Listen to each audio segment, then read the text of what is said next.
When the invisible woman became the most powerful person in the room, no one saw it coming. The office was already buzzing with the energy of the early morning rush, but no one noticed Evelyn as she quietly entered through the side door, rolling her cleaning cart with her usual steady pace. She wore her dark green uniform like armor, her face calm and unassuming, betraying none of the emotion she kept carefully tucked away. To the executives, she was invisible, just the cleaning lady. The person who wiped their desks, emptied their trash cans, and occasionally exchanged polite nods with the few who acknowledged her existence. It had been like this for years at Hawthorne & Beck, a thriving corporation in the heart of Dallas, Texas. Evelyn, now in her mid-50s, had grown used to the routine and the dismissive looks. She overheard the jokes they made when they thought she wasn't listening, the way her presence was treated as an inconvenience. "She's not even doing anything right now," someone had muttered just last week as she quietly waited for them to finish their meeting so she could clean the conference room. But Evelyn didn't react. She never did. She kept her head down, her hands steady as she worked. She knew better than to give them the satisfaction of a reaction.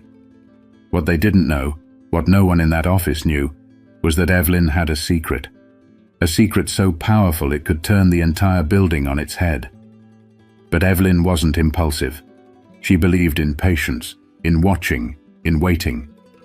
Today, however, as she made her way down the brightly lit hallways, her calm demeanor hid the fact that she was nearing her breaking point. The morning unfolded as usual.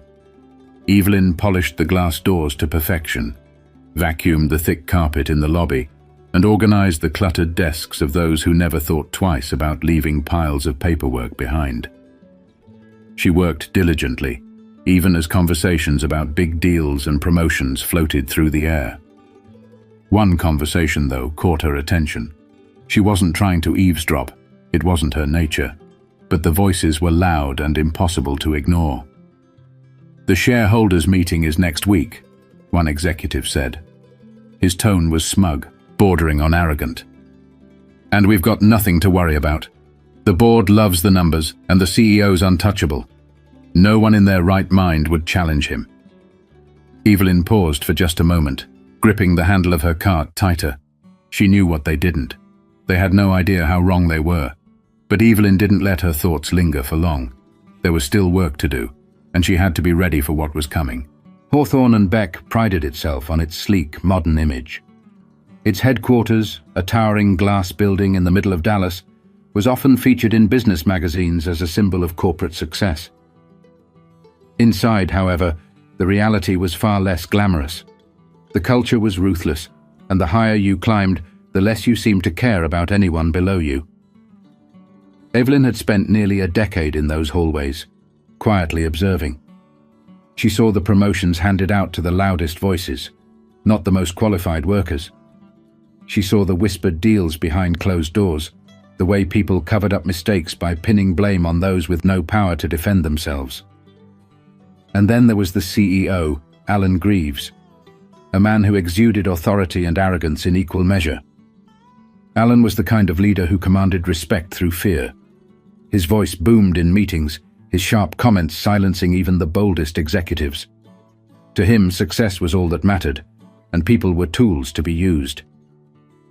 Evelyn often heard his sarcastic remarks about employees who didn't fit the image. "She's still here," Evelyn had once overheard Alan say about one of the older secretaries. "Why haven't we retired her yet?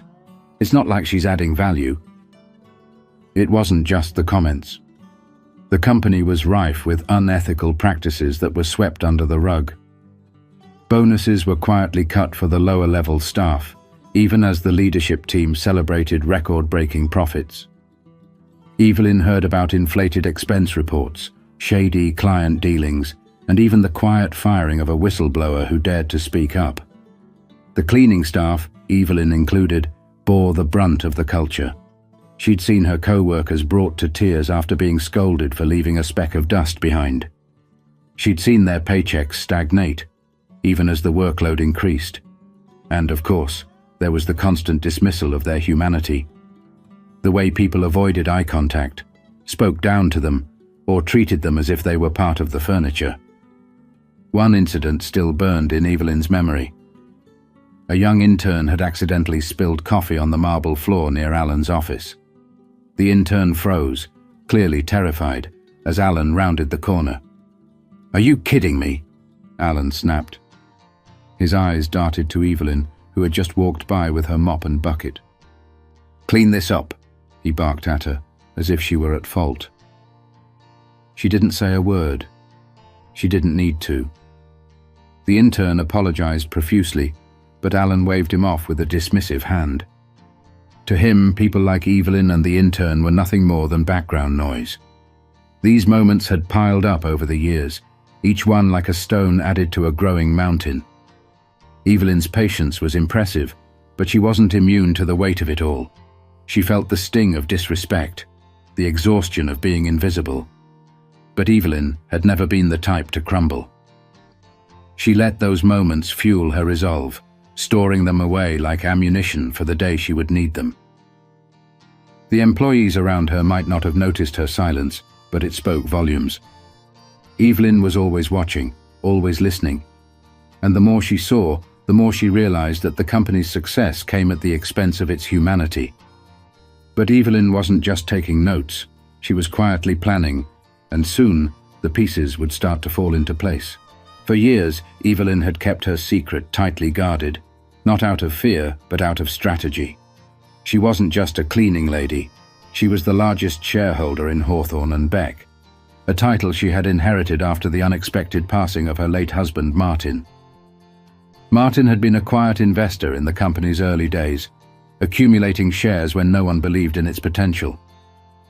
By the time of his death, those shares had become a controlling stake.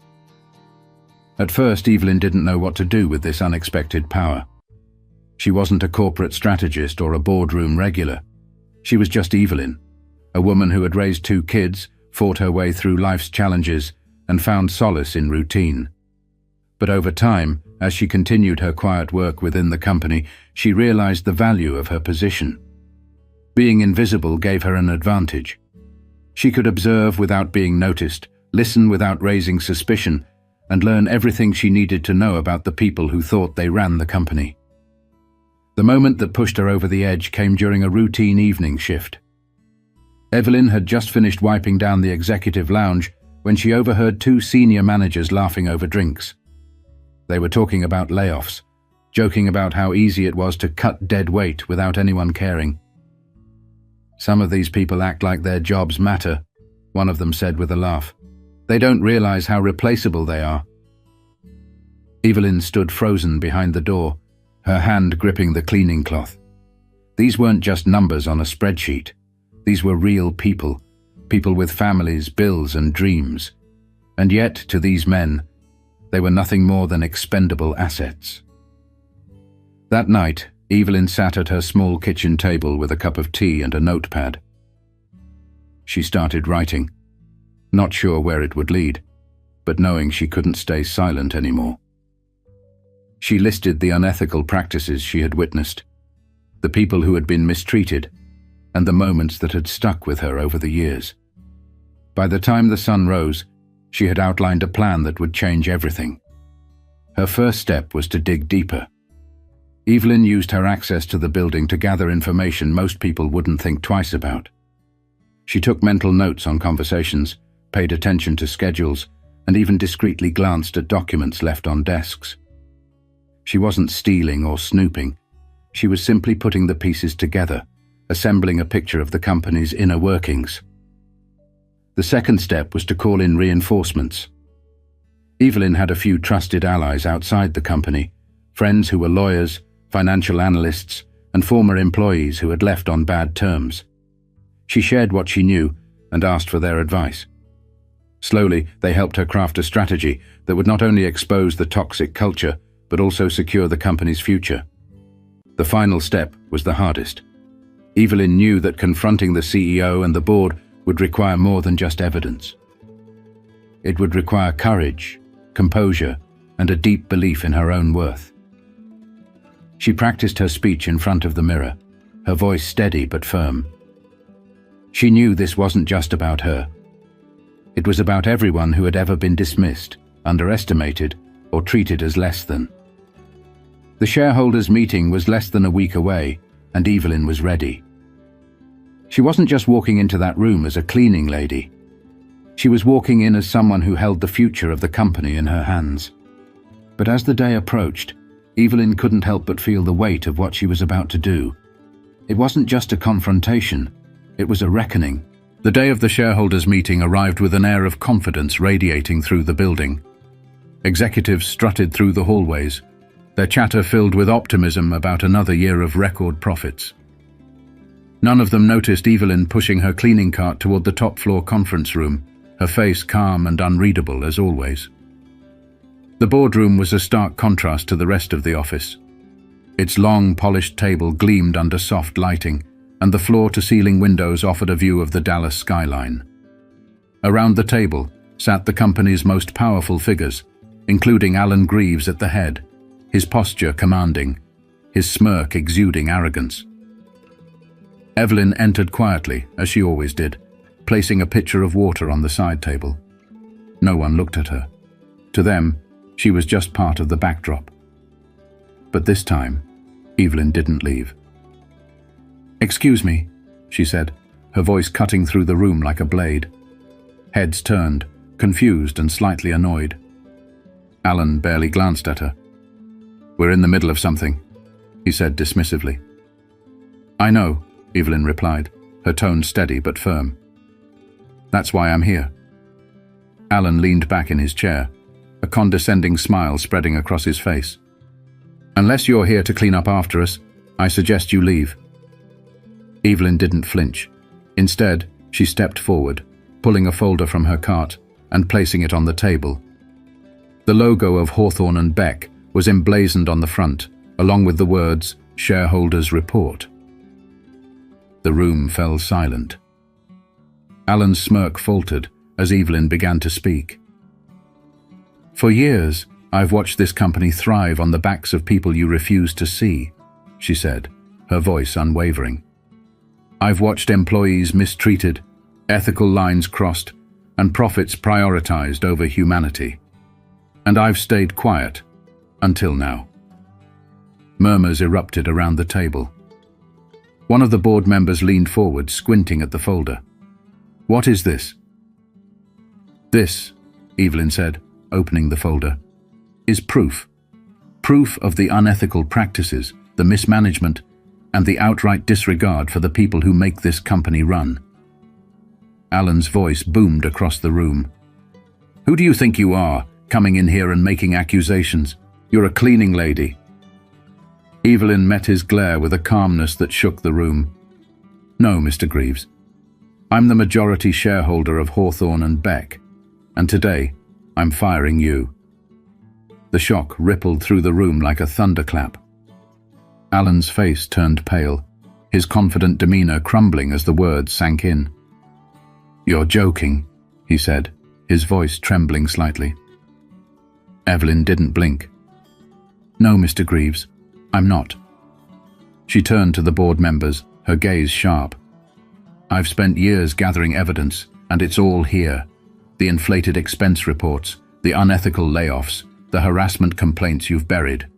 I have the power to vote him out, and I'm using it." The room erupted in chaos. Alan tried to argue, his voice rising in desperation. But the board members quickly realized the gravity of the situation. One by one, they turned to Evelyn, asking questions, skimming through the folder, and confirming her claims. It didn't take long for the vote to happen. Evelyn had done her homework, and the evidence she presented left no room for doubt. Alan Greaves was removed from his position that same afternoon, his protests falling on deaf ears. As security escorted Alan out of the building, Evelyn stood in the boardroom, her back straight and her expression calm. The executives who had once ignored her now looked at her with a mixture of awe and guilt. But Evelyn wasn't looking for their approval. She had already set her sights on what came next.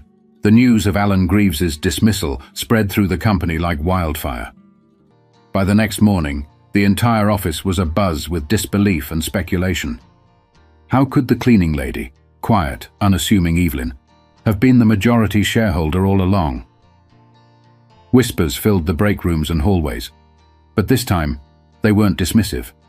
They were filled with respect, admiration, and even a tinge of guilt. Evelyn, however, didn't bask in the attention. She returned to the office the next day, not with a mop and bucket, but with a clipboard and a plan. She wasn't just here to fire a toxic CEO, she was here to change the company's future. In the weeks that followed, Evelyn worked tirelessly to implement changes. She started with the people who had been overlooked for years. Raises were given to the cleaning staff and other underappreciated workers. Evelyn made sure that the HR department took harassment and discrimination complaints seriously, introducing a third-party watchdog to ensure transparency. She also addressed the toxic culture that had festered under Alan's leadership. The board, once complicit in his actions, now found themselves held accountable. Evelyn insisted on regular training programs, focused on ethics, inclusion, and employee well-being. For the first time in years, employees at Hawthorne and Beck felt seen, heard, and valued. But Evelyn didn't stop there. She hosted town hall meetings, inviting employees from every level to share their experiences and ideas.